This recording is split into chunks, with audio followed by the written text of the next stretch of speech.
తమిళనాడులో మరికొన్ని నెలల్లో అసెంబ్లీ ఎన్నికలు జరగనున్నాయి. ఈ నేపథ్యంలో తమిళనాడులో కొత్త ముఖ్యమంత్రి ఎవరవుతారనే దానిపై సర్వత్రా ఆసక్తి నెలకొంది.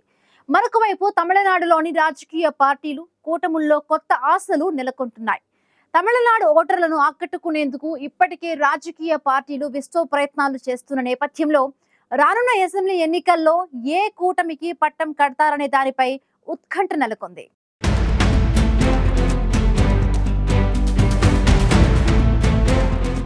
తమిళనాడులో అసెంబ్లీ ఎన్నికలు సమీపిస్తున్నాయి. ఎన్నికలకు మరో 3-4 నెలల సమయమే ఉండడంతో ఇప్పటికే రాజకీయ పార్టీలు ప్రచారంలో నిమగ్నమయ్యాయి.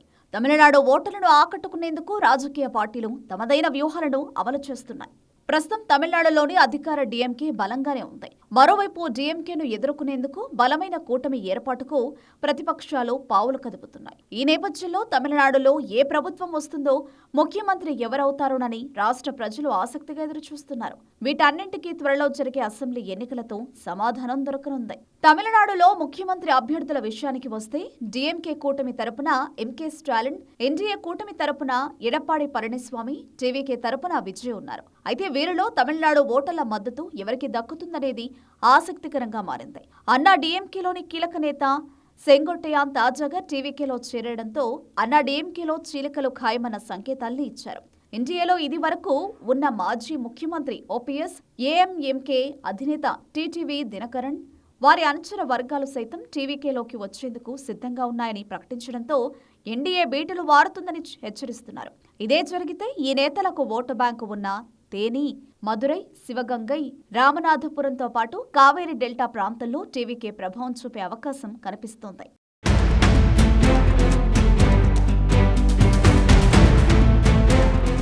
మరోవైపు పొత్తుపై ఇంకా నిర్ణయం తీసుకోలేదని, దేశ రాష్ట్ర రాజకీయ పరిస్థితుల్ని అంచనా వేసి పార్టీ శ్రేణులతో పూర్తి స్థాయిలో చర్చించాకే నిర్ణయం వెల్లడిస్తానని ఏఎంఎంకే ప్రధాన కార్యదర్శి టీటీవీ దినకరన్ వెల్లడించారు. అన్నా డీఎంకే ప్రధాన కార్యదర్శి ఎడప్పాడి పళనిస్వామి నాయకత్వాన్ని, బీజేపీతో బంధాన్ని వ్యతిరేకించే వారికి ఇప్పుడు టీవీకే ప్రత్యామ్నాయంగా కనిపిస్తోంది. టీవీకే అధినేత విజయ్ ప్రస్తుతం అన్నీ తానై పార్టీని నడిపిస్తున్నారు. మరోవైపు యువతలో ఆయనకు పెద్ద ఎత్తున క్రేజ్ ఉంది. నియోజకవర్గాల్లో ఓట్లను రాబట్టే నేతలపైన టీవీకే సమాలోచనలు చేస్తోంది. ఆయా స్థానాల్లో బలమైన నేతలు అవసరం ఉంది. దీంతో ఇతర పార్టీల నుంచి పెద్ద ఎత్తున ఇటువైపు వలసలు ఉండొచ్చని అంచనాలు వెలువడుతున్నాయి. మరోవైపు పీఎంకే రెండుగా చెల్లుతోంది. సంక్రాంతిలోగా పొత్తును ప్రకటిస్తామని అనుభమణి వర్గం ప్రకటించింది. జయలలిత ముఖ్యమంత్రిగా ఉన్నప్పుడు ఆమె నిచ్చలి శశికళ కీలకంగా ఉన్నారు. రాబోయే అసెంబ్లీ ఎన్నికల్లో తాను క్రియాశీలకంగా ఉంటానని తాజాగా ప్రకటించడంతో అన్నా డీఎంకేలో మరిన్ని చీలికలు రావచ్చని ఊహాగానాలు వ్యక్తమవుతున్నాయి. శశికళ ఎవరికి మద్దతిస్తారనే దానిపై కొందరి వలసలు ఆధారపడి ఉండొచ్చని రాజకీయ నిపుణులు చెబుతున్నారు. డీఎండీకే తమ పొత్తును జనవరి 9న కడలూరు సభలో ప్రకటించనుంది. డీఎంకేను ఎదుర్కొనేందుకు ప్రస్తుతం ఎన్డీఏలో ఉన్న బలం మరింత పెంచుకోవాలని బీజేపీ భావిస్తోంది. డీఎంకేను ఓడించేందుకు తమతో చేతులు కలపాలని పలుమార్లు విజయ్ను బహిరంగంగా కోరింది. ఈ ఆహ్వానాన్ని ససేమిరా అంటూ బీజేపీ తనకు సైద్ధాంతిక శత్రువుగా ఇప్పటికీ కొనియాడడం బీజేపీ శ్రేణుల్ని కాస్త నిరాశకు గురిచేస్తోంది.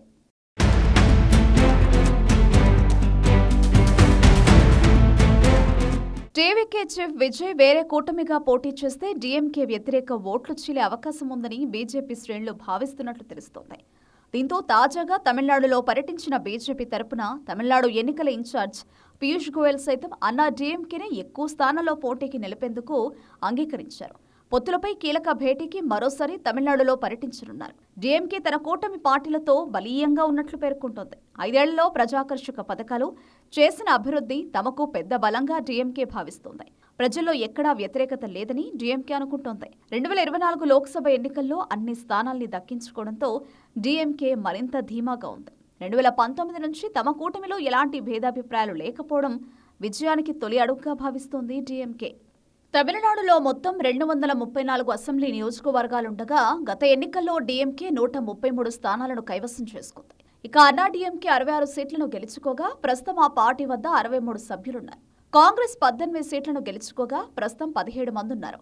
ఇక పీఎంకే మొత్తం 5 సీట్లను గెలుచుకోగా రామదాస్ వర్గం 2, అనుభమణి వర్గం వద్ద 3 సీట్లు ఉన్నాయి. బీజేపీ 4, వీసీకే 4 సీట్లను గెలుచుకోగా సిపిఐఎం 2, సిపిఐ 2 సీట్లను గెలుచుకున్నాయి.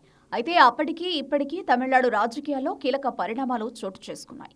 ఈ నేపథ్యంలో రానున్న అసెంబ్లీ ఎన్నికల్లో ఏ కూటమి ఎన్ని సీట్లను గెలుచుకుంటుందోననేది ఇప్పుడే ఓ అంచనాకు రాలేని పరిస్థితి నెలకొంది. ఈ నేపథ్యంలో తమిళనాడు ఓటర్ల తీర్పు ఏంటనేది తెలియాలంటే మరికొన్ని నెలల వరకు ఆగాల్సిందే.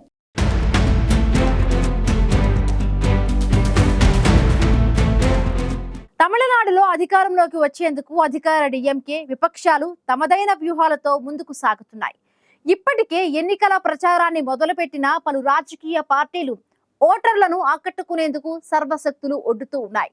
ఈ నేపథ్యంలో తమిళనాడు ఓటర్లను ఆకట్టుకుని ఎవరు సత్తా చాటుతారో అనేది ఆసక్తికరంగా మారింది.